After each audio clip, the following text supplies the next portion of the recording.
রাস্তার একদিকের ফুটপাতে চলছে চামড়ার বিকিকিনি, আর একদিকে মাংসের বাজার। মোহাম্মদপুরের টাউন হলের সামনে নিম্ন আয়ের মানুষের ভিড়। কেউ বা এসেছেন মাংস বিক্রি করতে, আর কেউ এসেছেন অল্প দামে কিনতে।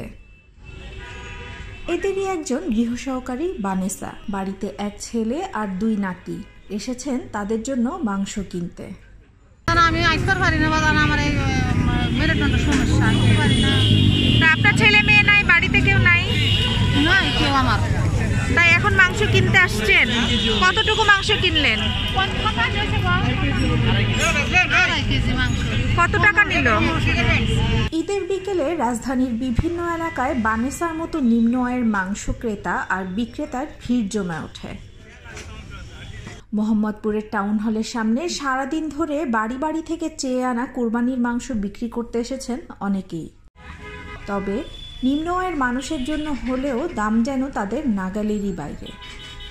আসলে যাদের পক্ষে শারীরিক অসুস্থতা বা নানা কারণে বাড়ি বাড়ি যেয়ে মাংস সংগ্রহ সম্ভব না, এখানে ক্রেতা মূলত তারাই।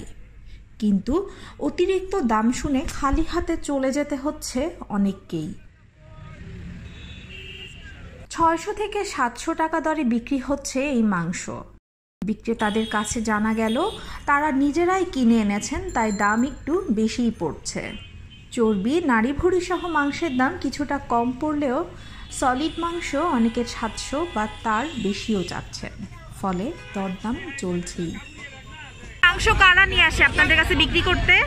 যারা কাজ করে, যারা টোকায়, এরা নিয়ে আসে বেশি। বুয়া টুয়া তারা নিয়ে আসে। আচ্ছা, এটা কি প্রতি বছরই এরকম নিয়ে আসে? হ্যাঁ, প্রতি বছর। এখানে মহাখালী অনেক জায়গা আছে।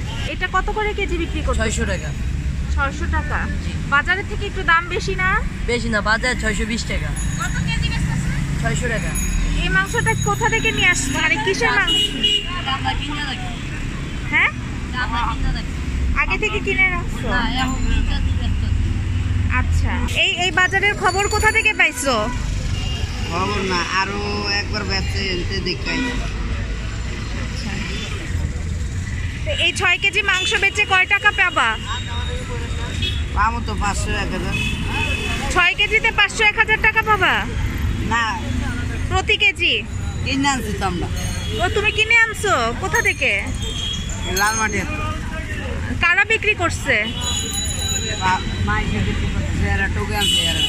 কুরবানির পশুর মাংস 3 ভাগ করে 1 ভাগ আত্মীয় ও 1 ভাগ গরিব দুঃখীদের মধ্যে বিলিয়ে দেওয়ার নিয়ম। এই শহরে অসংখ্য পশু কুরবানি হলেও প্রদীপের নিচে অন্ধকারের মতোই বানেসাদের মতো অনেকেরই ঈদের বিকেলে জমানো কিছু টাকা দিয়ে কিনতে হচ্ছে একটুখানি মাংস।